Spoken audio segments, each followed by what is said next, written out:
আলহামদুলিল্লাহ রাব্বিল আলামিন একবার কমপক্ষে, মানে প্রথমে আল্লাহর প্রশংসা করবেন, তারপর একবার দরুদ পড়বেন আল্লাহুম্মা সাল্লি আলা মুহাম্মাদ ওয়া সাল্লিম, তারপর হাত তুলে দোয়া শুরু করবেন।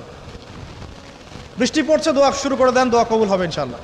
আজান দিয়েছে, আজান এবং একামতের মাঝখানের সময়টা আছে, এই সময়টা কাজে লাগান, দোয়া কবুল হবে ইনশাআল্লাহ। নামাজে দাঁড়িয়েছেন, সেজদায় গিয়েছেন, সেজদায় দোয়া করেন, দোয়া কবুল হবে ইনশাআল্লাহ। প্রশ্ন করে অনেকে যে ভাই সেজদায় কি বাংলায় দোয়া করা যাবে? হ্যাঁ যাবে, যদি আপনার নামাজটা নফল নামাজ হয়। কোন নামাজ হয়? ফরজ নামাজে করবেন না, নফল নামাজে করতে পারেন ইনশাআল্লাহ। সেজদায় বান্দা আল্লাহর সবচেয়ে কাছাকাছি থাকে, এই সময়ে বেশি বেশি দোয়া করতে রাসূল সাল্লাল্লাহু আলাইহি ওয়াসাল্লাম তাগিদ দিয়েছেন। দোয়া করলে ডাইরেক্ট কবুল হবে ইনশাআল্লাহ। পিতা মাতার খেদমত করে দোয়া করেন, দোয়া কবুল হবে ইনশাআল্লাহ। এখন তো পিতা মাতার খেদমত মানুষ করতে চায় না। এটা সেই যুগ যে যুগে পিতা মাতার সাথে দাস দাসীর মতো আচরণ করা হয়।